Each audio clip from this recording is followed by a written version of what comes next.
Welcome to Rob Schmitt Tonight, an act that reminds you just how much you can't stand the government. The Biden White House has begun the process of insulating Washington from the Trump mandate. The same people who scream daily about protecting democracy are right now working feverishly to shield our bloated government from the gut job the American people all voted for democratically just last month.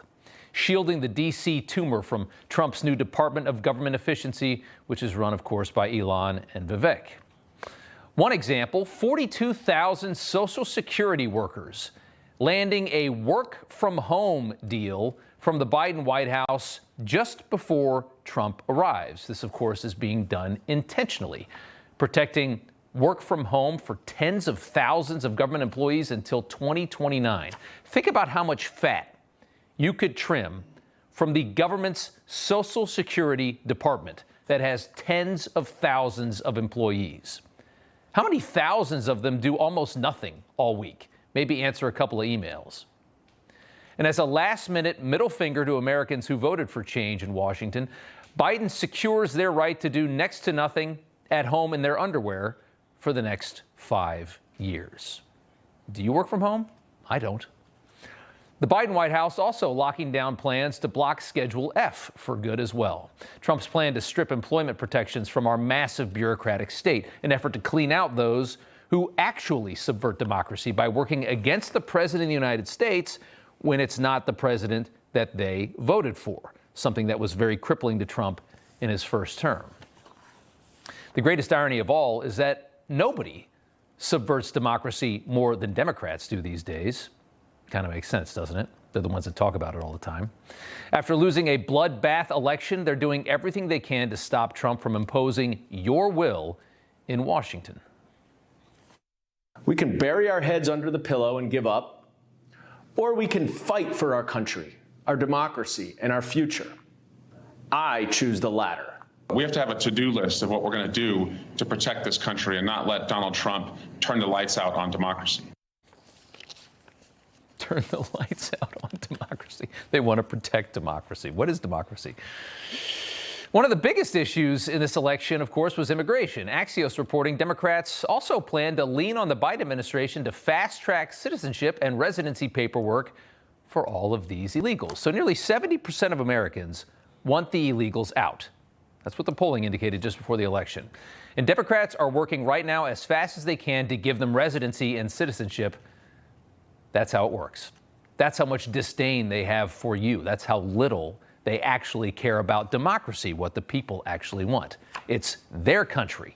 We just stole it back from them for a few years. That's how they think. Typically in the United States, when a party wins power, there is a level of respect for the will of the people when an election is won. In 2016, that tradition ended after Hillary Clinton manufactured Russiagate, partly as an excuse for a humiliating loss, but also, of course, to cripple Donald Trump and protect Washington's deep state. In 2024, that resistance is back once again, and they don't even have a fake scandal to justify it. They're just doing it. And the resistance isn't just at the federal level. Blue state leaders, governors, are lining up to resist what their own residents voted for as well. Illegal immigrants out of the country. That's what Americans want. They didn't want 20 million new people invading their country. They know this is unsustainable. They voted against it.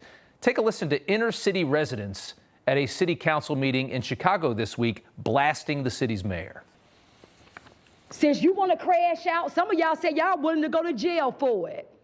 Trump, Tom Homan, make an example out this Negro right here first. Please come here first, because you know what? We're going to help you. We want a forensic Ma'am, I would ask that you keep your... Hold on a second. Stop her time. Stop her time.